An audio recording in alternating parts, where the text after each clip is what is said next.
Chaque année, la liturgie nous donne deux grandes occasions d'approfondir le mystère de l'Eucharistie.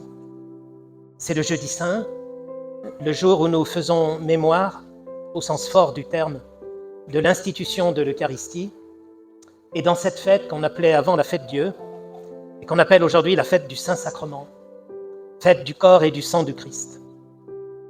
Oui, parce que le risque est grand que vous, comme nous les prêtres, nous finissions par nous habituer à ce que nous célébrons, que nous ne mesurions plus le cadeau inouï que le Seigneur nous a fait et qu'il ne cesse de nous faire, en nous invitant, malgré notre indignité, à participer à l'Eucharistie.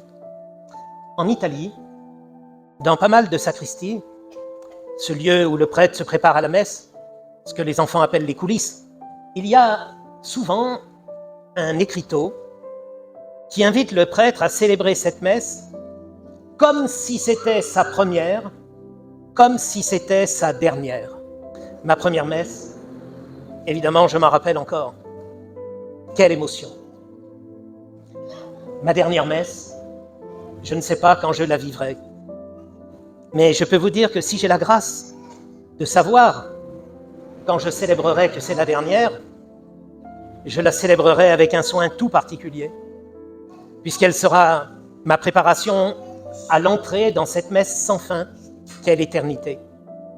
Cette invitation adressée aux prêtres en Italie, elle s'adresse aussi à chacun de vous.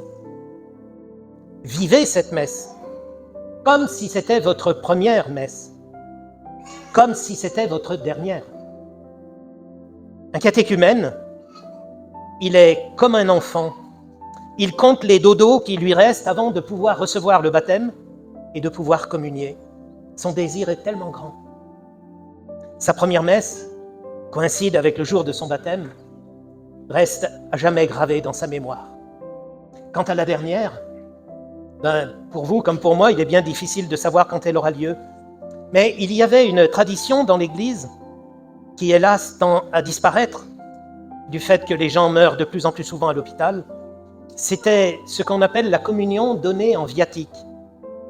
C'est-à-dire que dans les dernières heures de vie, la famille étant réunie autour de la personne mourante, le prêtre venait glisser une parcelle d'hostie dans sa bouche, comme une provision pour le grand voyage.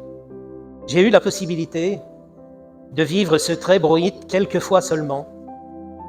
Et je peux vous dire que lorsque les personnes sont encore conscientes, on peut mesurer à quel point cette communion si particulière les établit immédiatement dans la paix en les réconfortant. Seulement voilà, le problème, c'est qu'entre la première des communions et entre ce qui sera la dernière, il y a toutes les autres. Celles que nous vivons trop machinalement. Et c'est bien pour cela que l'Église nous offre chaque année cette fête du Saint-Sacrement, pour nous aider à sortir de la routine en approfondissant ce grand mystère.